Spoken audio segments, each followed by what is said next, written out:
Okay, so another example like the last one, but now we've got a different set of statements. So on the website, a retailer has the statement: if you purchase our product and are not fully satisfied, we will refund 100% of the purchase price. Okay, so what are the different things that are happening here? Okay, first, you've got to purchase their product. All right, then we're going to talk about this idea of being satisfied.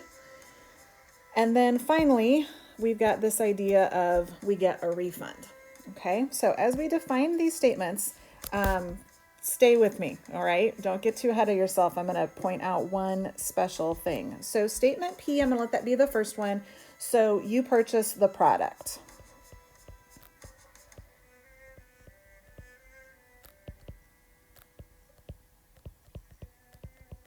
Okay, you purchase the product. Now, the next statement, and it's very tempting to say you're not satisfied, okay? You're not fully satisfied. But when we define our statements, our simple statements, we want to keep them in the affirmative or in the positive language because we have a symbol for not, for negation, okay? And we're going to use that symbol to represent we weren't satisfied, all right? So instead of saying we're not fully satisfied, we are going to say you are fully satisfied. Okay, so you are fully satisfied. Do not ever, ever, ever define your simple statements with nots. Okay, don't define them as negations. Define them as affirmative, positives, truths. Okay, and then we'll negate from there. And then last but not least, R is the company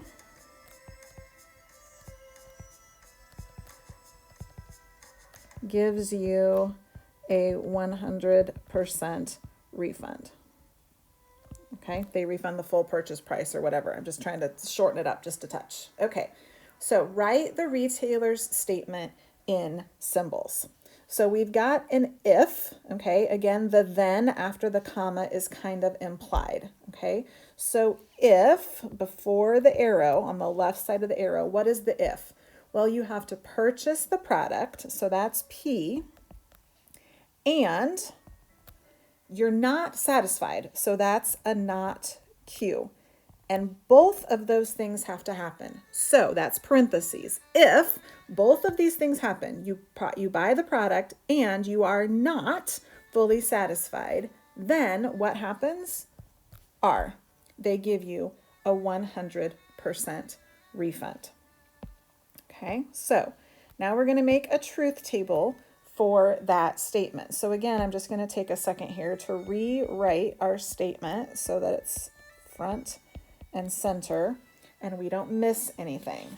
Okay, so what has to happen first as we start to evaluate this? Well, again, we would start with the parentheses, but we got some things going on in that set of parentheses.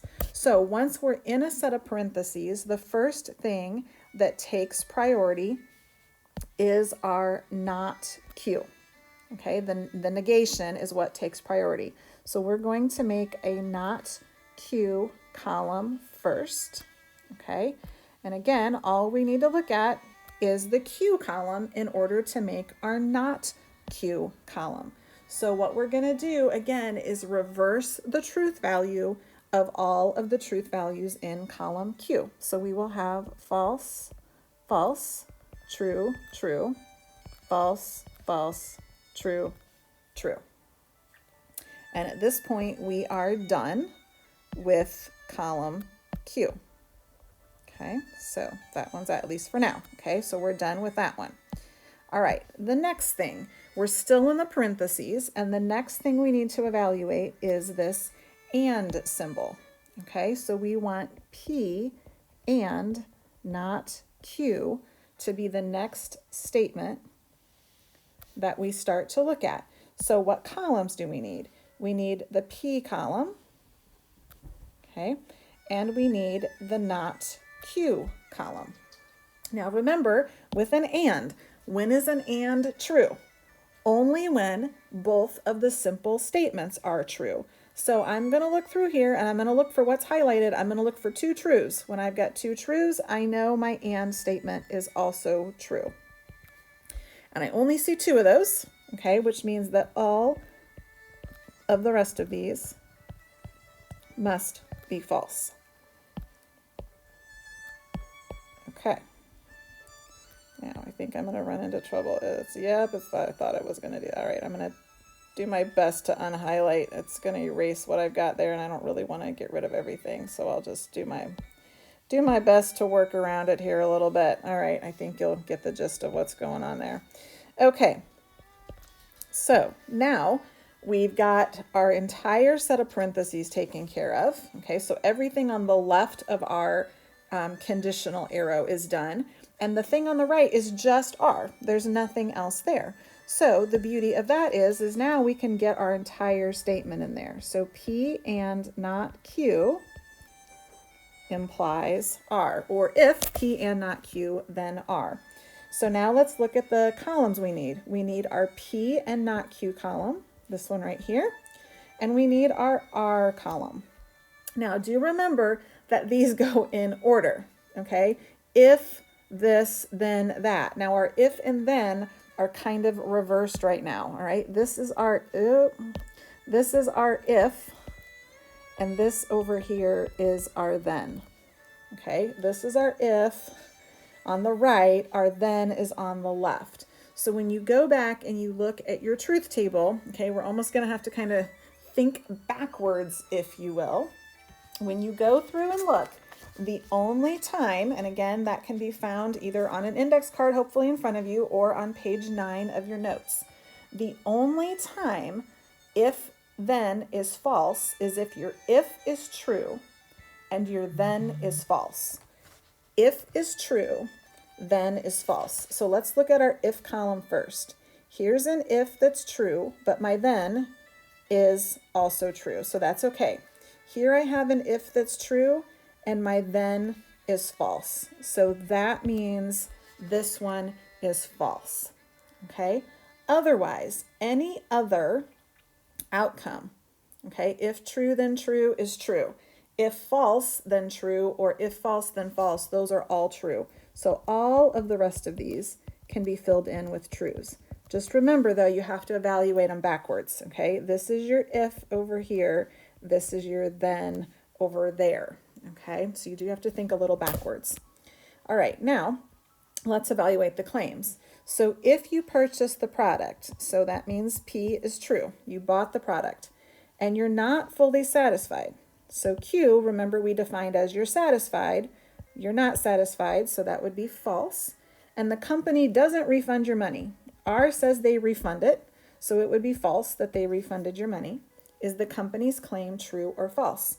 So going back and finding the row that has true, false, false, true, false, false is right here, row number 4.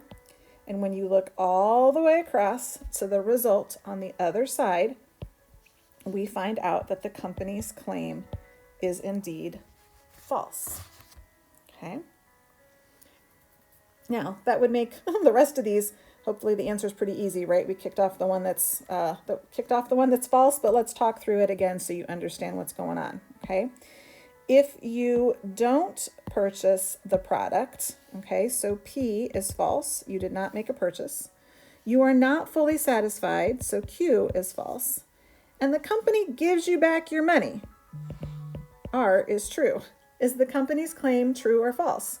So if we have a false, false, true, next one up from the bottom, the company's claim is true. Okay, and you're like, but wait, you didn't buy anything and you weren't satisfied, but the company refunded your money? How would that be? Well, how would that be? Maybe you didn't buy the product. Maybe it was a gift. You ever thought about that part?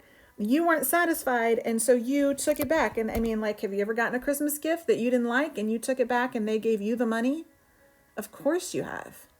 Okay, or they gave you a gift card or whatever in return. So it seems weird. Again, if you're looking at it from a verbiage standpoint, an English standpoint, you say that makes no sense, but yet you can think of a reason when it would happen. Again, that's why we remove the context. Okay, And last but not least here, if you purchase the product, so P is true, and you're fully satisfied, so Q is true, and the company doesn't give you your money back, so R is false. They did not give you your money. Is the company's claim true or false? So we look for where we have a true, true, false in our columns. That's up here, number 2, and the company's claim would be true. And of course, that makes sense, right? If you bought the product and you're fully satisfied and they don't give you your money back, they told the truth, right? Nobody said they'd give you your money back if you were happy.